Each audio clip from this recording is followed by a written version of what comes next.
اعوذ باللہ من الشیطان الرجیم، بسم اللہ الرحمن الرحیم۔ شروع اللہ تبارک و تعالیٰ کے نام سے جو بڑا مہربان اور نہایت رحم کرنے والا ہے۔ اگر آپ لوگ اتہاس پر بننے والی کسی ایسی مووی یا سیریز کو دیکھتے ہیں یا پھر کسی ایسی کتاب کو پڑھتے ہیں کہ جس کے اندر اتہاس کی ان مشہور جنگوں کا ذکر کیا جاتا ہے کہ جو جنگیں مسلمانوں اور عیسائیوں کے بیچ لڑی گئی تھی، تو ان میں آپ لوگوں کو عیسائی کے ساتھ ساتھ کچھ اور ورڈز یعنی الفاظ سننے کو ملتے رہتے ہوں گے، اور وہ الفاظ ہیں صلیبی، بیزنطینی اور نائٹ ٹیمپلز۔ آپ میں سے زیادہ تر لوگوں کے مائنڈ میں وقت وقت پر یہ سوال بھی ضرور آتا رہتا ہوگا کہ آخر یہ صلیبی لوگ تھے کون؟ کیا صلیبی اور عیسائی ایک ہی تھے یا پھر یہ دونوں الگ الگ تھے؟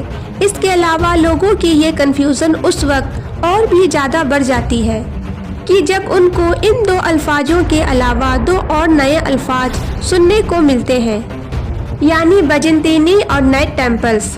ان چاروں کے بیچ کیا فرق تھا اور ان چاروں میں سب سے زیادہ طاقتور کون تھا؟ ان تمام سوالوں کے جواب آج کے اس ویڈیو میں ہم آپ کو بتائیں گے، لہٰذا آپ سے گزارش ہے کہ ویڈیو کو اینڈ تک ضرور دیکھیں۔ ویڈیو کو لائک اور چینل کو سبسکرائب کرتے ہوئے نوٹیفیکیشن بیل کو ضرور دبائیں تاکہ میری سبھی آنے والے ویڈیو کی نوٹیفیکیشن آپ کو آسانی سے مل سکے۔ ایک عیسائی انسان کون ہوتا ہے؟ عیسائی بھی دنیا کے دوسرے دھرموں کی طرح ایک دھرم ہے جس کے ماننے والوں کی تعداد آج لگ بھگ 2 ارب ہے۔ بائبل نام کی کتاب ان کی سب سے مقدس کتاب مانی جاتی ہے۔ عیسائی دھرم کی سب سے مین یعنی اہم پرسنالٹی حضرت عیسیٰ علیہ السلام کو مانا جاتا ہے۔ عیسائیوں کا ماننا ہے کہ حضرت عیسیٰ علیہ السلام اللہ کے بیٹے ہیں اور حضرت عیسیٰ علیہ السلام کے پاس بھی لگ بھگ ساری ہی پاور موجود ہے۔ عیسائی نام کا یہ مشہور دھرم آج سے لگ بھگ 2000 سال پہلے یعنی پہلی صدی میں وجود میں آیا تھا۔ شروع میں تو اس دھرم میں صرف 3 ہی فرقے تھے، لیکن آج کے دور میں یہ دھرم بھی بہت سارے فرقوں میں بڑھ چکا ہے۔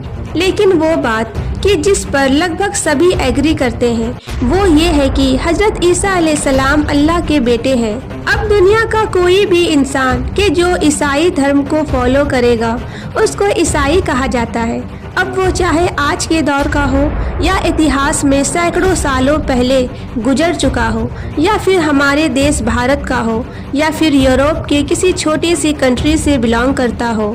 اب بات کرتے ہیں صلیبیوں کے بارے میں، تو آپ کو بتاتے چلے کہ صلیبی کوئی دھرم نہیں بلکہ عیسائی دھرم سے نکلا ہوا ایک خاص قسم کا گروپ تھا، یعنی ہم اس کو عیسائی دھرم کی ایک خاص ٹیم بھی کہہ سکتے ہیں۔ یوروپ کا ہر وہ انسان کہ جس کا دھرم عیسائی تھا اور اس نے مقدس شہر یعنی یروشلم کو فتح کرنے یا پھر اس کی حفاظت کرنے یا پھر اس کو دوبارہ فتح کرنے کے لیے جنگ کی، تو اس کو صلیبی کہا جاتا ہے۔ یعنی عیسائیوں کے اس گروپ کو صلیبیوں کے نام سے جانا جاتا تھا کہ جو مقدس شہر یعنی یروشلم کے لیے لڑا کرتے تھے۔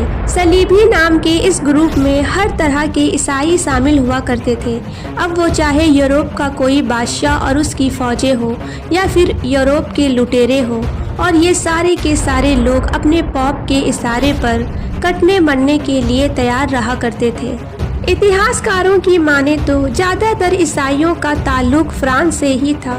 اس کے علاوہ صلیبیوں نے 1095 سے لے کر سن 1400 عیسوی تک مسلمانوں سے لگاتار کئی جنگیں لڑی، اور ان ساری ہی جنگوں کو اتہاس میں صلیبی جنگوں کے نام سے یاد کیا جاتا ہے۔ سلطان صلاح الدین ایوبی اور عیسائیوں کے بیچ جو مشہور جنگ ہوئی تھی اس کی گنتی بھی صلیبی جنگوں میں ہی کی جاتی ہے۔ اب بات کرتے ہیں نائٹ ٹیمپلز کے بارے میں کہ آخر صلیبیوں اور نائٹ ٹیمپلز کے بیچ کیا فرق ہے، تو آپ کو بتاتے چلے کہ ان دونوں کے بیچ کوئی خاص فرق موجود نہیں ہوا کرتا تھا، بلکہ ہر نائٹ ٹیمپلز بھی صلیبی ہی ہوا کرتا تھا۔